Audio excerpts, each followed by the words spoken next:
ಶ್ರೀ ಮಹಾಗಣಾಧಿಪತಿಯೇ ನಮಃ. ಓಂ ಶ್ರೀ ಮಾತ್ರೇ ನಮಃ. ಓಂ ಶ್ರೀ ಗುರುಭ್ಯೋ ನಮಃ. ಸಮಸ್ತ ಕನ್ನಡ ವೀಕ್ಷಕರಿಗೆ ನಮಸ್ಕಾರ.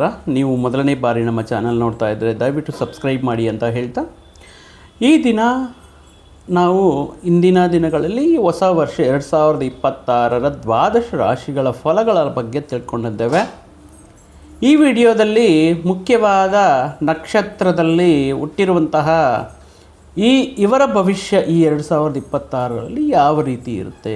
ನಮಗೆ 27 ನಕ್ಷತ್ರಗಳಿದೆ, ನಕ್ಷತ್ರ ಅಧಿದೇವತೆಗಳು ಇರ್ತಾರೆ, ಮತ್ತು ಯಾವ ರಾಶಿಯಲ್ಲಿ ಬರುತ್ತೆ, ಅವರ ಗುಣಗಣಗಳೇನು, ಮತ್ತು ಅವರಿಗೆ ಈ ವರ್ಷ ಯಾವ ರೀತಿ ಯಾವ ವಿಷಯಗಳಲ್ಲಿ ಅನುಕೂಲವಾಗಿರುತ್ತೆ, ಯಾವ ವಿಷಯಗಳಲ್ಲಿ ಮುಂಜಾಗ್ರತೆ ಕ್ರಮ ತಗೋಬೇಕು, ಯಾವ ಪರಿಹಾರಗಳು ಮಾಡಿದರೆ ಈ ವರ್ಷ ಅದ್ಭುತವಾಗಿರುವಂತಹ ವರ್ಷವಾಗಿ ಇವರಿಗೆ ಕಲಿತು ಬರುತ್ತೆ ಅನ್ನುವಂತಹ ಮುಖ್ಯವಾದ ವಿಷಯಗಳನ್ನು ಈ ವಿಡಿಯೋ ಮುಖಾಂತರ ತಿಳಿದುಕೊಳ್ಳೋಣ.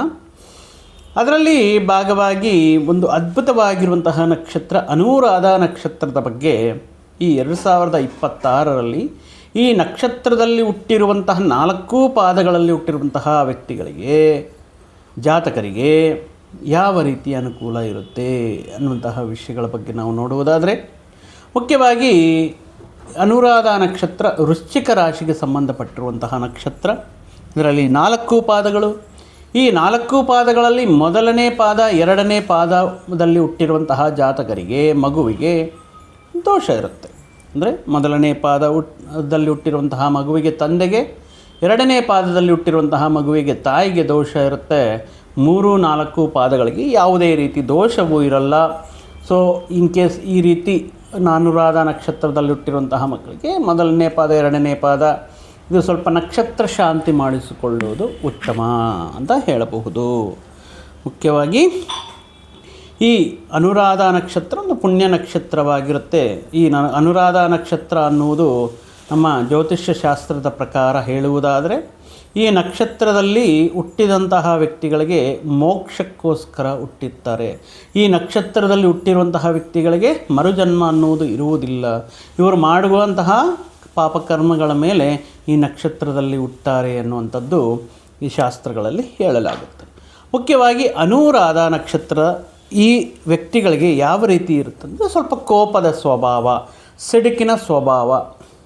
ಯಾರಾದರೂ ಒಂದು ಕೀಳಾಗಿ ನೋಡಿದರೆ, ಅವಮಾನಿಸುವಂತಹ ರೀತಿಯಲ್ಲಿ ಮಾತಾಡಿದರೆ ತುಂಬ ಬೇಗ ಕೋಪ ಬಂದ್ಬಿಡುತ್ತೆ. ಮುಖ್ಯವಾಗಿ ಇವರ ಭಾವನೆಗಳನ್ನು ಮರೆಮಾಚಲು ತುಂಬ ಕಷ್ಟ ಆಗುತ್ತೆ. ಅದು ಕೋಪ ಆಗಿರ್ಬೋದು, ಸಂತೋಷ ಆಗಿರ್ಬೋದು, ನೋವು, ದುಃಖ ಇತ್ಯಾದಿ ವಿಷಯಗಳನ್ನು ಮರೆಮಾಚಲು ತುಂಬ ಕಷ್ಟ ಆಗುತ್ತೆ. ಅದೆಲ್ಲವೂ ಕೂಡ ಮುಖದಲ್ಲಿ ಪ್ರಸ್ಫುಟವಾಗಿ ಆಪೋಸಿಟ್ ಪರ್ಸನ್ಗೆ ಗೊತ್ತಾಗ್ಬಿಡುತ್ತೆ ಇವರು ಯಾವ ಭಾವನೆಯಲ್ಲಿದ್ದಾರೆ, ಯಾವ ರೀತಿ ಫೀಲಿಂಗ್ಸಲ್ಲಿದ್ದಾರೆ ಅನ್ನೋದು ಗೊತ್ತಾಗುತ್ತೆ.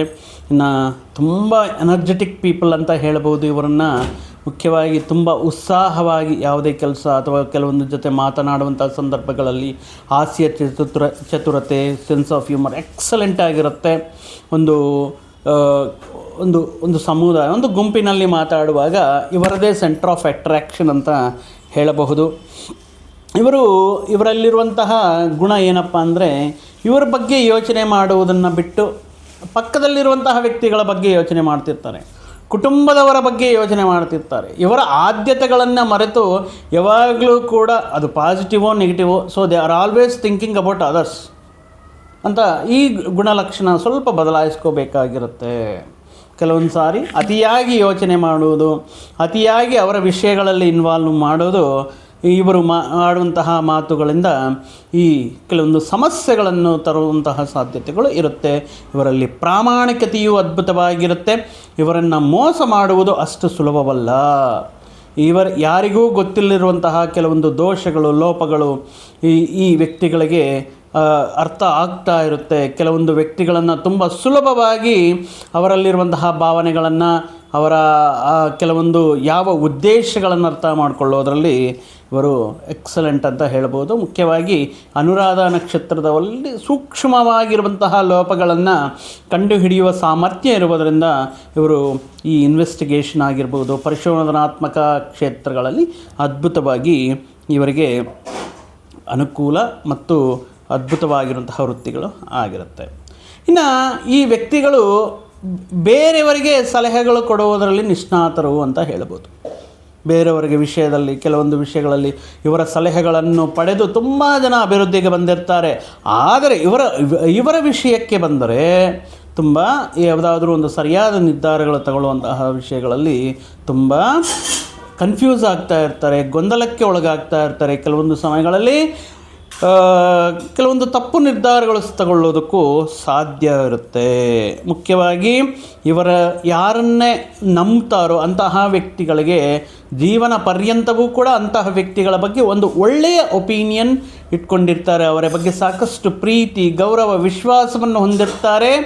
ಆದರೆ ಅದೇ ವ್ಯಕ್ತಿ ಇವರನ್ನು ಮೋಸ ಮಾಡ್ತಾ ಇದ್ದಾರೆ ಅಥವಾ ದ್ರೋಹ ಮಾಡ್ತಾ ಇದ್ದಾರೆ ಅನ್ನುವಂತಹ ವಿಷಯಗಳು ಬಂದರೆ ವಿಪರೀತವಾಗಿರುವಂತಹ ದ್ವೇಷ, ಪ್ರತೀಕಾರಕ್ಕೂ ಕೂಡ ಹಿಂಜರಿಯುವುದಿಲ್ಲ ಈ ಅನುರಾಧ ನಕ್ಷತ್ರದವರಂತ. ಅಂದರೆ ಮುಖ್ಯವಾಗಿ ಇಂತಹ ವ್ಯಕ್ತಿಗಳ ಜೊತೆ ನೀವು ವರ್ತನೆ ಮಾಡುವಾಗ ಇಂತಹ ವ್ಯಕ್ತಿಗಳ ಜೊತೆ ಕೆಲವೊಂದು ವಿಷಯಗಳಲ್ಲಿ ಹುಷಾರಾಗಿರಬೇಕಾಗುತ್ತೆ ಅಂತ ಹೇಳಬಹುದು. ಮುಖ್ಯವಾಗಿ ಈ ಎಷ್ಟು ಪ್ರೀತಿ ಆಳವಾಗಿ, ಎಷ್ಟು ಅದ್ಭುತವಾಗಿ ಪ್ರೀತಿ ಗೌರವ ತೋರಿಸ್ತಾ ಇರ್ತೀರೋ ಅದೇ ಮಟ್ಟದಲ್ಲಿ ದ್ವೇಷವನ್ನು ಕೂಡ, ಮುಖ್ಯವಾಗಿ ರಿವೆಂಜನ್ನು ಒಂದು ತೀರಿಸ್ಕೊಳ್ತಾರೆ. ಒಂದು ರೀತಿ ಒಂದು ವಿಷಯದಲ್ಲಿ ಎಷ್ಟು ವರ್ಷಗಳಾದರೂ ಕೂಡ ಆಡಿರುವಂತಹ ಮಾತುಗಳು ಅಥವಾ ಈ ದ್ವೇಷ ಪಡ್ತಾ ಇರುವಂತಹ ವ್ಯಕ್ತಿಗಳನ್ನು ದ್ವೇಷ ಮಾಡ್ತಾನೆ ಇರ್ತಾರೆ. ಆ ರೀತಿ ಸ್ವಭಾವವನ್ನು ಇರ್ತಾರೆ. ಈ ವ್ಯಕ್ತಿಗಳ ಜೊತೆ ಎಷ್ಟು ಹುಷಾರು ಅಂದರೆ ಪಟ್ಟಿಗಲ್ಲರಾಗಿ ಇವರು ಎಷ್ಟು ಒಳ್ಳೆಯತನಕ್ಕೆ ಅದ್ಭುತ ರೀತಿಯಲ್ಲಿ ಒಳ್ಳೆಯ ವಿಷಯಗಳು ಮತ್ತು ಒಳ್ಳೆಯ ಸ್ನೇಹ, ಒಳ್ಳೆಯ ಬಾಂಡಿಂಗ್ ಇರುತ್ತೆ. ಬಟ್ ಇವರ ಏನಾದರೂ ಸುಮ್ಮನೆ ಅಥವಾ ಶತ್ರುತ್ವ, ಇವರ ಜೊತೆಗೆ ಏನಾದರೂ ಶತ್ರುತ್ವ ಅಥವಾ ಇವರನ್ನು ಮೋಸ ಮಾಡಬೇಕು, ಅವರನ್ನು ಅನ್ಯಾಯ ಮಾಡಬೇಕು ಅಂತ ನೋಡಿದರೆ ಅಂತಹ ವ್ಯಕ್ತಿಗಳನ್ನು ಜೀವನದಲ್ಲಿ ಸುಖವಾಗಿ ಇರುವುದಕ್ಕೆ ಬಿಡುವುದಿಲ್ಲ. ಅಂತಹ ಒಂದು ರೀತಿ ಈ ವೃಶ್ಚಿಕ ರಾಶಿಯ ಗುರುತೇ ಚೇಳು, ಅದರ ಸ್ವಭಾವವೇ ಚುಚ್ಚುವುದು. ಸೊ ಆದ್ದರಿಂದ ಈ ಮುಖ್ಯವಾಗಿ ಈ ವೃಶ್ಚಿಕ ರಾಶಿಯವರಿಗೆ ಈ ರೀತಿ ಸ್ವಭಾವ ಇರುತ್ತೆ ಅಲ್ಲ ಅಂತ. ಮತ್ತು ಜವಾಬ್ದಾರಿ ಅಂದರೆ ಅದ್ಭುತ ರೀತಿಯಲ್ಲಿ ಜವಾಬ್ದಾರರು, ಮಾತನಾಡುವಂತಹ ಶೈಲಿ ಅದ್ಭುತವಾಗಿರುತ್ತೆ. ಆ ಮಾತಿನಿಂದ ಆಕರ್ಷಣೆ ಮಾಡುವಂತಹ ವಾಗ್ಮಿಗಳು ಆಗಿರ್ತಾರೆ. ಮುಖ್ಯವಾಗಿ ಇವರು ಸಹಾಯ ಮಾಡಬೇಕು ಅಂತ ಅಂದ್ಕೊಂಡು ಮನಸ್ಸಿನಲ್ಲಿ ಬಯಸಿದ್ರೆ ಅದ್ಭುತವಾಗಿ ಸಹಕಾರ ನೀಡ್ತಾರೆ. ಅದ್ಭುತ ರೀತಿಯಲ್ಲಿ ಅವರ ಬೆಳವಣಿಗೆಗೆ ಸಹಕಾರ ನೀಡ್ತಾರೆ. ಇಲ್ಲ ಆ ವ್ಯಕ್ತಿನ ದೂರ ಇಡಬೇಕು, ಆ ವ್ಯಕ್ತಿಗೆ ಸಹಾಯ ಮಾಡಬಾರ್ದು ಅಂತ ಹೇಳಿದ್ರೆ ಯಾರು ಹೇಳಿದ್ರೂ ಕೂಡ ಆ ವ್ಯಕ್ತಿಗೆ ಸಹಾಯ ಅಂದರೆ ಇವರ ಮನಸ್ಸಿನಲ್ಲಿರುವಂತಹ ಭಾವನೆಗಳು, ಇವನ ಮನಸ್ಸಿನಲ್ಲಿ ಮಾಡಬೇಕು ಅಂದರೆ ಮಾತ್ರ ಖಂಡಿತ ಮಾಡ್ತಾರೆ. ಮಾಡಬಾರದು ಅಥವಾ ಮಾತಾಡಬಾರದು ಅಂದರೆ ಮಾತ್ರ ಎಂತಹ ಸಿಚುವೇಶನ್ ಬಂದರೂ ಅಂತಹ ವ್ಯಕ್ತಿಗಳಿಗೆ ಸಹಾಯ ಮಾಡೋದಕ್ಕಾಗಲಿ ಮಾತಾಡಿಸೋಕ್ಕಾಗಲಿ ಯಾವತ್ತೂ ಮುಂದೆ ಹೋಗೋಲ್ಲ. ಈ ನಕ್ಷತ್ರದವರೆಗೆ ಕೆಲವೊಂದು ಆಲ್ಮೋಸ್ಟ್ ನಾವು ನೋಡುವುದಾದರೆ ಬಾಲ್ಯದಿಂದ ತುಂಬ ಸಮಸ್ಯೆಗಳಿಂದ ನೀಡಿರುವಂತಹ ಜೀವನವನ್ನು ಕಂಡುಕೊಳ್ತಾ ಬಂದಿರ್ತಾರೆ. ಆಲ್ಮೋಸ್ಟ್ ಅಂದರೆ ಕೆಲವು ಜನಗಳ ಅವರವರ ವೈಯಕ್ತಿಕ ಜಾತಕದಲ್ಲಿರುವಂತಹ ಅದ್ಭುತ ಯೋಗಗಳನ್ನು ಬಿಟ್ಟು ಬಹಳಷ್ಟು ಜನ ಮಾಧ್ಯಮಿಕ ವರ್ಗದಲ್ಲಿ, ಮಿಡಿಲ್ ಕ್ಲಾಸ್ ಪೀಪಲಲ್ಲಿ ಈ ಅನುರಾಧ ನಕ್ಷತ್ರದವರು ಇರ್ತಾರೆ. ಮುಖ್ಯವಾಗಿ ಇವರ 16 ವರ್ಷವರೆಗೂ ಕೆಲವೊಂದು ಅನಾರೋಗ್ಯ ಸಮಸ್ಯೆಗಳು ಕಾಡ್ತಾ ಇರುತ್ತೆ. ಮುಖ್ಯವಾಗಿ ಇವರಿಗೆ ವಿವಾಹ ಯೋಗ ಅನ್ನೋದು ಆಗಿಬಿಟ್ರೆ ಅತಿ ಬೇಗ ಆಗಿಬಿಡುತ್ತೆ. ಇಲ್ಲ ಅಂದರೆ ತುಂಬ ದಿನಗಳಾದ್ರೂ, ಎಷ್ಟೇ ವರ್ಷಗಳಾದ್ರೂ ಕೂಡ ವಿವಾಹ ಯೋಗ ಕೂಡಿ ಬರುವುದಿಲ್ಲ. ಮುಖ್ಯವಾಗಿ ಈ ವ್ಯಕ್ತಿಗಳ ಅದ್ಭುತವಾಗಿರುವಂತಹ ಜೀವನ ಯಾವ ರೀತಿ ಇರುತ್ತಂದರೆ ಮದುವೆಯ ನಂತರ, ಮದುವೆಯ ಮುಂದೆ ಅನ್ನುವ ರೀತಿಯಲ್ಲಿ ಇವರ ಜೀವನ ಈ different type of life style ಇರುತ್ತೆ. ಅಂದರೆ ಮದುವೆಯ ಮುಂದೆ ಒಂದು ರೀತಿ ಇದ್ದರೆ ಮದುವೆಯ ನಂತರ ಅದೃಷ್ಟ ಕೂಡಿ ಬಂದು ಅದ್ಭುತ ರೀತಿಯಲ್ಲಿ ಆದಾಯವಾಗಿರ್ಬೋದು, ಬೆಳವಣಿಗೆ ಆಗಿರ್ಬೋದು, ಈ ಹಣಕಾಸಿನ ವಿಷಯಗಳಲ್ಲಿ ಸ್ಥಿರತ್ವವನ್ನು ಪಡಿತಾರೆ. ಮುಖ್ಯವಾಗಿ ಇವರಲ್ಲಿ ಹಾರ್ಡ್ ವರ್ಕಿಂಗ್ ನೇಚರ್ ಜಾಸ್ತಿ. ಇವರಿಗೆ ಸ್ವಲ್ಪ ಮೋಟಿವೇಶನ್, ಸ್ವಲ್ಪ ಇವರಿಗೆ ಪ್ರೋತ್ಸಾಹ ನೀಡಿದರೆ ಅಸಾಧ್ಯವಾಗಿರುವಂತಹ ಕೆಲಸಗಳನ್ನು ಕೂಡ ಸುಸಾಧ್ಯ ಮಾಡ್ತಾರೆ. ಇಂತಹ ವ್ಯಕ್ತಿಗಳು ಮನೆಗೆ ಒಬ್ಬರಿದ್ದರೂ ಸಾಕು, ಆ ಮನೆಯು ಅದ್ಭುತ ರೀತಿಯಲ್ಲಿ ಅದೃಷ್ಟ ರೀತಿಯಲ್ಲಿ ಕೆಲವೊಂದು ವಿಷಯಗಳಲ್ಲಿ ಇವರ ಜನನ ನಂತರ ಆ ಮನೆಯು ಅನೇಕ ರೀತಿಗಳಲ್ಲಿ ಲಾಭಗಳನ್ನು ಪಡುತ್ತೆ. ಇವರು ಆ ಮನೆಗೆ ಬೆನ್ನೆಲುಬಾಗಿ ನಿಂತು ಇವರ ಯೋಗದಿಂದ, ಇವರ ಕಷ್ಟದಿಂದ ಆ ಮನೆಯನ್ನು ಕಷ್ಟಗಳಿಂದ ಪಾರು ಮಾಡುತ್ತೆ. ಮುಖ್ಯವಾಗಿ ಈ ವರ್ಷ 2026 ಜನವರಿಯಲ್ಲಿ ಈ ಅನುರಾಧ ನಕ್ಷತ್ರದವರಿಗೆ ಯಾವ ರೀತಿ ಇದೆ ಅಂತ ನೋಡುವುದಾದರೆ, ಒಂದು ರೀತಿ ಜನವರಿ 18ರ ಮೇಲೆ ಇವರಿಗೆ ಎಲ್ಲ ರೀತಿಯಲ್ಲಿ ಅನುಕೂಲವಾಗಿರುತ್ತೆ. ವಿದ್ಯಾ, ವ್ಯಾಪಾರ, ಉದ್ಯೋಗ, ವೃತ್ತಿ, ಹಣಕಾಸಿನ ವಿಷಯಗಳಲ್ಲಿ ಕೂಡಿ ಬರುತ್ತೆ. ಅದೇ ರೀತಿ ಮದುವೆ ಪ್ರಯತ್ನಗಳು ಮಾಡ್ತಾ ಇದ್ದಾರೆ, ಎಲ್ಲಿ ಸೆಟ್ ಆಗ್ತಾ ಇಲ್ಲ, ಅಥವಾ ಮದುವೆ ನಿಶ್ಚಯವಾಗಬೇಕು, ಸಂಬಂಧಗಳು ಕೂಡಿ ಬರಬೇಕು ಅನ್ನುವಂತಹ ವ್ಯಕ್ತಿಗಳು ಯಾರಿರ್ತಾರೋ ಅವ್ರಿಗೆ ಫೆಬ್ರವರಿ 19ರ ನಂತರ ಅದ್ಭುತ ರೀತಿಯಲ್ಲಿ ಇವರಿಗೆ ವಿವಾಹಾದಿ ಶುಭ ಕಾರ್ಯಗಳಾಗಿರ್ಬೋದು, ಗೃಹ ನಿರ್ಮಾಣಾದಿ ಶುಭ ಕಾರ್ಯಗಳಾಗಿರ್ಬೋದು ಇವರಿಗೆ ಅನುಕೂಲವಾಗಿರುತ್ತೆ. ವಿವಾಹಕ್ಕೆ ಅದ್ಭುತ ರೀತಿಯಲ್ಲಿ ಯೋಗ ಕೂಡಿ ಬರುತ್ತೆ. ಇನ್ನು ಅನುರಾಧ ನಕ್ಷತ್ರದಲ್ಲಿ ಇರುವಂತಹ ಯಾವ ಕ್ಷೇತ್ರಗಳಲ್ಲಿ, ಈಗ ರಾಷ್ಟ್ರಾಧಿಪತಿ ಇಲ್ಲಿ ಕುಜ ಆಗಿರ್ತಾರೆ. ಈ ವರ್ಷ ರಿಯಲ್ ಎಸ್ಟೇಟ್ ಆಗಿರ್ಬೋದು, ಹೌಸ್ ಕನ್ಸ್ಟ್ರಕ್ಷನ್ಸ್ ಆಗಿರ್ಬೋದು, ಇಂಟೀರಿಯರ್ ಡಿಸೈನಿಂಗ್ ಆಗಿರಬಹುದು ಇತ್ಯಾದಿ ವಿಷಯಗಳಲ್ಲಿನ ಆಯ್ಕೆ ಮಾಡಿಕೊಂಡು ಈ ವಿಷಯಗಳಲ್ಲಿ ಲಾಭಗಳನ್ನು ನಿರೀಕ್ಷೆ ಮಾಡ್ತಾ ಇರುವಂತಹ ವ್ಯಕ್ತಿಗಳಿಗೆ ಮಾರ್ಚ್ ನಂತರ ಒಂದು ರೀತಿ ಅದ್ಭುತವಾಗಿರುವಂತಹ ರಾಜಯೋಗ ನೀಡುವಂತಹ ಕಾಲ ಅಂತ ಹೇಳಬಹುದು. ಇನ್ನು ಈ ಅನುರಾಧ ನಕ್ಷತ್ರದಲ್ಲಿ ಹುಟ್ಟಿರುವಂತಹ ಸ್ತ್ರೀಯರಿಗೆ ಮುಖ್ಯವಾಗಿ ಸೌಂದರ್ಯಕ್ಕೆ ಸಂಬಂಧಪಟ್ಟಿರುವಂತಹ ಕೆಲವೊಂದು ವೃತ್ತಿಗಳನ್ನು ಆಯ್ಕೆ ಮಾಡಿಕೊಂಡಿರ್ತಾರೆ.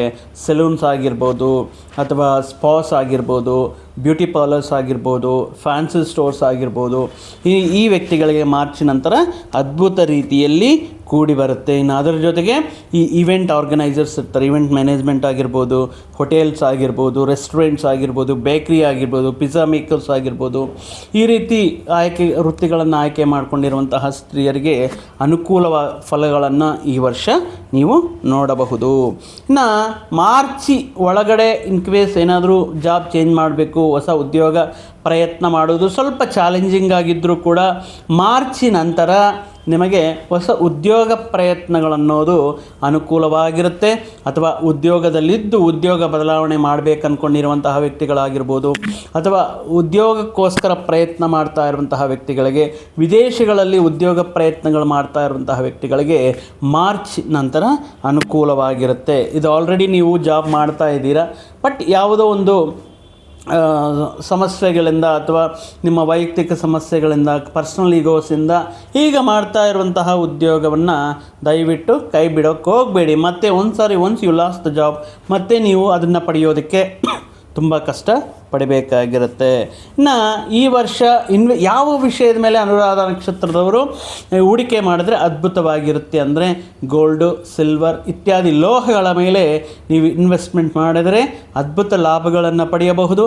ಅದೇ ರೀತಿ ಈ ಶಾರ್ಟ್ಕಟ್ಟಲ್ಲಿ ಹಣಕಾಸು ದುಡಿಮೆ ಮಾಡೋಣ ಅನ್ನುವಂತಹ ಸಂದರ್ಭಗಳು, ಫಾರ್ ಎಕ್ಸಾಂಪಲ್ ಈ ಜೂಜು, ಬೆಟ್ಟಿಂಗ್, ರಮ್ಮಿ, ಆನ್ಲೈನ್ ಗೇಮ್ಸ್ ಇತ್ಯಾದಿ ವಿಷಯಗಳ ಮೇಲೆ ಟ್ರೇಡಿಂಗ್ ಆಗಿರ್ಬೋದು, ಸ್ಟಾಕ್ ಮಾರ್ಕೆಟ್ ಆಗಿರಬಹುದು, ಅಥವಾ ಪಾರ್ಟ್ನರ್ಶಿಪ್ ವ್ಯವಹಾರಗಳು ಯಾವುದು ನಿಮಗೆ ಸೂಕ್ತವಿಲ್ಲ. ಸೊ ಆ ವಿಷಯವನ್ನು ದೃಷ್ಟಿಯಲ್ಲಿಟ್ಕೊಂಡು ಈ ವರ್ಷ ಆದಷ್ಟು ನೀವು ಈ ಅಂದರೆ ದೀರ್ಘಕಾಲ ಲಾಭಗಳನ್ನು ನೀಡುವಂತಹ ಹೂಡಿಕೆಗಳ ಮೇಲೆ ನೀವು ಇನ್ವೆಸ್ಟ್ಮೆಂಟ್ ಮಾಡಿದ್ರೆ, ಅದರಲ್ಲೂ ಕೂಡ ರಿಯಲ್ ಎಸ್ಟೇಟ್, ಭೂಮಿ, ಲ್ಯಾಂಡ್ ಇತ್ಯಾದಿ ವಿಷಯಗಳ ಮೇಲೆ ಇನ್ವೆಸ್ಟ್ಮೆಂಟ್ ಮಾಡುವುದು ಉತ್ತಮ. ಇನ್ನು ವ್ಯಾಪಾರದಲ್ಲಿರುವಂತಹ ವ್ಯಾಪಾರದ ವರ್ಗದವರಿಗೆ ಅದ್ಭುತವಾಗಿರುತ್ತೆ. ಈ ಜೂನ್ ನಂತರ ಗುರು ಭಾಗ್ಯಸ್ಥಾನಕ್ಕೆ ಬರುವಂತಹ ಕಾರಣದಿಂದ ಈ ಹಣಕಾಸಿನ ಸಮಸ್ಯೆಗಳಿಂದ ಹೊರಗಡೆ ಬರ್ತೀರಾ, ಸಾಲದ ಸಮಸ್ಯೆಗಳಿಂದ ಹೊರಗಡೆ ಬರ್ತೀರಾ, ಯಾವ ರೀತಿ ಹೂಡಿಕೆ ಮಾಡಬೇಕು, ಯಾವ ರೀತಿ ಅರೇಂಜ್ ಮಾಡಬೇಕು ಅನ್ನುವಂತಹ ಸಮಸ್ಯೆಗಳಿಂದ ಹೊರಗಡೆ ಬರ್ತೀರಾ. ಇನ್ನು ಕೆಲವೊಂದು ವಿಷಯಗಳಂತ ಬಂದಾಗ ಈ ವರ್ಷ ಮುಖ್ಯವಾಗಿ ಅನುರಾಧ ನಕ್ಷತ್ರದವರು ನಿಮ್ಮ ಆರೋಗ್ಯದ ಬಗ್ಗೆ ಕಾಳಜಿ ವಹಿಸಬೇಕಾಗಿರುತ್ತೆ. ಆಹಾರ ನಿಯಮಗಳಾಗಿರಬಹುದು, ಕುಡಿಯುವಂತಹ ನೀರಾಗಿರಬಹುದು, ಅಥವಾ ವಿಶ್ರಾಂತಿ ಆಗಿರಬಹುದು, ಕಂಪಲ್ಸರಿ ಬೇಕೇ ಬೇಕಾಗಿರುತ್ತೆ. ಯಾಕಂದರೆ ಈ ವರ್ಷ ನಿಮಗೆ ಅಜೀರ್ಣಕ್ಕೆ ಸಂಬಂಧಪಟ್ಟಿರುವಂತಹ ಸಮಸ್ಯೆಗಳು, ಗ್ಯಾಸ್ಟ್ರಿಕ್, ಅಸಿಡಿಟಿ ಮತ್ತು ಮಾನಸಿಕ ಸಂಬಂಧಪಟ್ಟಿರುವಂತಹ ಆಂಗ್ಸೈಟಿ, ಆತಂಕ ಇತ್ಯಾದಿ ವಿಷಯಗಳಾಗಿರ್ಬೋದು. ಈ ಮಸಲ್ ಕ್ರ್ಯಾಂಪ್ಸ್ ಅಂತ ಹೇಳ್ತೀವಿ, ಮಸಲ್ ಕ್ರ್ಯಾಂಪ್ಸ್ ಅನ್ನೋದು, ಮಸಲ್ ಪೇಯ್ನ್ ಅನ್ನೋದು. ಇನ್ನು ಸ್ತ್ರೀಯರಾಗಿದ್ದರೆ ಸ್ವಲ್ಪ ಗೈನಕಾಲಜಿ ಇಶ್ಯೂಸು, ಯೂಟ್ರಸ್ಗೆ ಸಂಬಂಧಪಟ್ಟಿರುವಂಥ, ಗರ್ಭಾಶಯಕ್ಕೆ ಸಂಬಂಧಪಟ್ಟಿರುವಂಥ ಸಮಸ್ಯೆಗಳು, PCOD, PCMC ಇತ್ಯಾದಿ ಆರೋಗ್ಯ ಸಮಸ್ಯೆಗಳ ಬಗ್ಗೆ ಸ್ವಲ್ಪ ಕಾಳಜಿ ವಹಿಸಬೇಕಾಗಿರುತ್ತೆ. ಅದರಲ್ಲೂ ಕೂಡ ಸ್ಕಿನ್ ರಿಲೇಟೆಡ್ ಪ್ರಾಬ್ಲಮ್ಸ್ ಪದೇ ಪದೇ ಕಾಡುವುದಕ್ಕೆ ನಿಮಗೆ ಈ ವರ್ಷ ಕೆಲವೊಂದು ಸಮಸ್ಯೆಗಳು ಬರಬಹುದು. ಅದಕ್ಕೆ ಸೂಕ್ತವಾಗಿರುವಂತಹ ಟ್ರೀಟ್ಮೆಂಟನ್ನು ತಗೊಳ್ತಾ ಈ ಅನಾರೋಗ್ಯ ಸಮಸ್ಯೆಗಳಿಂದ ಹೊರಗಡೆ ಬರಬಹುದು. ಇನ್ನು ವಿದ್ಯಾರ್ಥಿಗಳಿಗೆ ಈ March, April, May academic year exams ಇರೋದರಿಂದ ಸ್ವಲ್ಪ ಒತ್ತಡದಿಂದ ಕೂಡಿರುವಂತಹ ವಾತಾವರಣ ಇರುತ್ತೆ. ಈ ಟೈಮಲ್ಲಿ ನಿಮ್ಮ ಶ್ರದ್ಧೆ, ನಿಮ್ಮ ಏಕಾಗ್ರತೆ, ನೀವು ಮಾಡ್ತಾ ಇರುವಂತಹ ಅಭ್ಯಾಸ, ಮುಖ್ಯವಾಗಿ ಇವರಿಗೆ ಬೇರೆಯವ್ರ ಹತ್ರ ಕಂಪ್ಯಾರಿಸನ್ ಮಾಡ್ಕೊಳ್ಳುವಂತಹ, ಬೇರೆಯವ್ರ ಹತ್ರ ಕಾಂಪೀಟ್ ಮಾಡ್ಕೊಳ್ಳುವಂತಹ, ಅವ್ರೇನು ಮಾಡ್ತಾ ಇದ್ದಾರೆ, ಅವ್ರೇನು ಓದ್ತಾ ಇದ್ದಾರೆ, ಈ ವಿಷಯಗಳು ಬೇಡ. ಪರ್ಟಿಕ್ಯುಲರ್ ಆಗಿ ನಿಮ್ಮ ಗುರಿ ಏನು, ನಿಮ್ಮ ಸಾಧನೆ ಏನು, ನಿಮ್ಮ ಟಾರ್ಗೆಟ್ ಏನು, ನಿಮ್ಮ ಗೋಲ್ ಏನು, ಎಷ್ಟು ಪರ್ಸೆಂಟೇಜ್ ಟಾರ್ಗೆಟ್ ಮಾಡಿದ್ದೀರಾ, ಈ ವಿಷಯಗಳ ಮೇಲೆ ಕಾನ್ಸಂಟ್ರೇಷನ್ ಮಾಡಬೇಕಾಗಿರುತ್ತೆ. ಅನಾವಶ್ಯಕವಾಗಿರುವಂತಹ ವಿಷಯಗಳು, ಅನಾವಶ್ಯಕವಾಗಿರುವಂತಹ ಬೇರೆಯವರ ಬಗ್ಗೆ ಮಾತಾಡೋದು, ಬೇರೆಯವರ ಬಗ್ಗೆ ಅವರು ಯಾವ ರೀತಿ ಪ್ರಾಕ್ಟೀಸ್ ಮಾಡ್ತಾಯಿದ್ದಾರೆ, ಅವರು ಯಾವ ರೀತಿ ಸ್ಕೋರ್ ಮಾಡ್ತಾಯಿದ್ದಾರೆ ಬೇಡ. ಸೊ ವಿದ್ಯಾರ್ಥಿಗಳೇ, ಇದು ನಿಮ್ಮ ಲೈಫ್, ಇದು ನಿಮ್ಮ ಜೀವನ, ಇದು ಮುಂದಿನ ದಿನಗಳಲ್ಲಿ ಯಶಸ್ಸು ಕಾಣುವಂತಹ ವ್ಯಕ್ತಿಗಳು ನೀವು. ಸೊ ಆದ್ದರಿಂದ ನೀವು ಬರೆಯುವಂತಹ ಅಕಾಡೆಮಿಕ್ ಎಕ್ಸಾಮ್ಸ್ ಆಗಿರ್ಬೋದು, ಈ ಉನ್ನತ ಉದ್ಯೋಗ ಉನ್ನತ ವಿದ್ಯಾವಕಾಶಗಳಿಗೋಸ್ಕರ ಮಾಡ್ತಾ ಇರುವಂತಹ ಪ್ರಯತ್ನಗಳಾಗಿರ್ಬೋದು, ಈ ಸ್ಪರ್ಧಾತ್ಮಕ ಪರೀಕ್ಷೆಗಳಾಗಿರ್ಬೋದು, don't compare it with others. So you have to put your efforts ಅಂತ ಹೇಳ್ತಾ, ಮುಖ್ಯವಾಗಿ ನಿಮ್ಮ ಕೃಷಿಯ ಮೇಲೆ, ನಿಮ್ಮ ಈ ಜೂನ್ ನಂತರ ಭಾಗ್ಯಕ್ಕೆ ಬರುವಂತಹ ಗುರು ಅದ್ಭುತ ರೀತಿಯಲ್ಲಿ ಮೇಧಸ್ಸನ್ನು, ಜ್ಞಾನವನ್ನು, ಏಕಾಗ್ರತೆಯನ್ನು ನೀಡ್ತಾರೆ. ಬಟ್ ಈ 3 months March, April, May you have to be very careful on your education ಅಂತ ಹೇಳ್ತಾ, ಮುಖ್ಯವಾಗಿ ಈ ಅನುರಾಧ ನಕ್ಷತ್ರದವರಿಗೆ ನೋಡಿದರೆ ಈ ವರ್ಷ ಎಲ್ಲ ರೀತಿಯಲ್ಲಿ ಅನುಕೂಲವಾಗಿರುತ್ತೆ. ಉದ್ಯೋಗಸ್ಥರಾಗಿರ್ಬೋದು, ವ್ಯಾಪಾರ ವಿಷಯಗಳಿಗಾಗಿರ್ಬೋದು. ಬಟ್ ಒನ್ ಥಿಂಗ್, ಸೊ ನೀವು ಯಾವುದೇ ವಿಷಯದಲ್ಲಿ ಶಾರ್ಟ್ಕಟ್ಟಲ್ಲಿ ಹಣ ಮಾಡಬೇಕು ಅನ್ನುವಂತಹ ವಿಷಯಗಳನ್ನು ಅವಾಯ್ಡ್ ಮಾಡಬೇಕಾಗಿರುತ್ತೆ. ಮುಖ್ಯವಾಗಿ ಆರೋಗ್ಯದ ವಿಷಯದಲ್ಲಿ ಸಮಯ ಪಾಲನೆ ಅನ್ನೋದು ಫಾಲೋ ಮಾಡಬೇಕಾಗಿರುತ್ತೆ. ಮುಖ್ಯವಾಗಿ ಈ ಓವರ್ ಕಾನ್ಫಿಡೆನ್ಸ್ ಬೇಡ, ಅನಾವಶ್ಯಕವಾಗಿರುವಂತಹ ವಿಷಯಗಳ ಮೇಲೆ ಇನ್ವಾಲ್ವ್ ಆಗಬೇಡಿ ಅಂತ ಹೇಳ್ತಾ, ಈ ವರ್ಷ ಮತ್ತಷ್ಟು ಶುಭ ಫಲಗಳು ಅನುರಾಧ ನಕ್ಷತ್ರದವರಿಗೆ ಸಿಗಲಿ, ಮತ್ತಷ್ಟು ಅನುಕೂಲವಾಗಿರುವಂತಹ ವಿಷಯಗಳ ಮುಖಾಂತರ ಇವರ ಜೀವನವು ಮತ್ತಷ್ಟು ಜನಕ್ಕೆ ಮಾದರಿಯಾಗಲಿ ಅಂತ ಹೇಳ್ತಾ, ಮತ್ತೊಂದು ವಿಡಿಯೋ ಜೊತೆಗೆ, ಮತ್ತೊಂದು ಆಸಕ್ತಿಕರ ವಿಷಯದ ಜೊತೆಗೆ ನಿಮ್ಮ ಮುಂದೆ ಮತ್ತೆ ಬರ್ತೀನಿ. ಅಲ್ಲಿಯವರೆಗೂ ಸರ್ವೇ ಜನಾಃ ಸುಖಿನೋ ಭವಂತು, ಸಮಸ್ತ ಸನ್ಮಂಗಳಾನಿ ಭವಂತು. ಜೈ ಶ್ರೀರಾಮ್.